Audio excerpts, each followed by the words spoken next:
नमस्कार मित्रांनो, माझं नाव ज्ञानेश्वर चव्हाण आहे आणि त्र्यंबक तालुक्यातील तळेगाव इथे आपण आलेलो आहे. केशव दाते यांचा प्लॉट आहे आणि त्यांना 6 महिन्यात काय रिझल्ट आला आहे ते त्यांच्याच माध्यमातून ऐकू आपण. बोला, तुम्हाला काय रिझल्ट आला ते तुम्ही सांगा.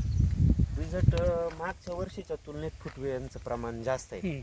फुटवे मागच्या वर्षी होते नव्हते अशातला भाग नाही, हां पण ह्या वर्षी जास्त आहे. जसं आपण हे कोणतंही झाड जरी बघितलं, हां हां आपण हे जर घेतलं समजा, याचे फुटवे मोजू आपण. हां. 1 2 3 4 5 6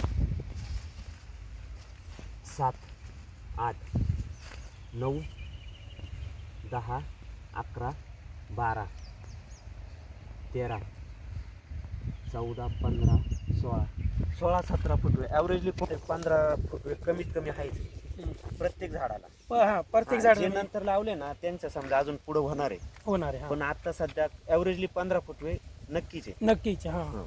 म्हणजे जे 6 महिन्याचे आपण 6 महिन्याचा जो आपल्याला रिझल्ट मिळाला आहे त्याला 15 ते 16-17 फुटवे ते स्वतःच सांगता आणि तुम्ही खुश आहात का यासाठी? हो, मग भरपूर.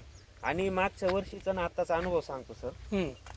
मागच्या वर्षी याहीपेक्षा जास्त माझ्या पंजे सेट झाले होते. हां. बऱ्यापैकी सेट झाले. आता कमी दिसत आहे. मागच्या वर्षी पूर्ण झाड जवळजवळ पिवळं दिसत होतं. पिवळं दिसत होतं, बरोबर. पण अचानक काय झालं माहिती नाही, 4-6 दिवसात हे जे पानं आहे का इथं, हां हां हे सांद्यात अचानक काळे पडून जळून गेले होते. म्हणजे माझे जर समजा फुलं आले असेल हां तर त्याच्यातले 90 फुलं गेले. म्हणजे 10% फुलं राहिले. जेमतेम 10% राहिले. आणि आताच्या पण फुलांमध्ये त्या काय तुलनेत आहे ना, वाटतं आता मी आपण बघितलं तुम्हाला मागे हम्म. दाखवलं इथे, पण एकही फुल अजून जळालेलं नाही. तुम्हाला? हां, म्हणजे एकही नाही. कुठे बघा, कुठे पूर्ण वावराचे कोणते कोपरे घ्या, हां हां कोणतंच फुल अजून तरी अजून एक फुल सुद्धा जळालं नाही. आणि हां, कंटिन्यू एकही. म्हणजे 1 महिना तर कंटिन्यू पाऊसच चालू होता. लगातार लावल्या दिवशीच पाऊस चालू झाला हां. होता.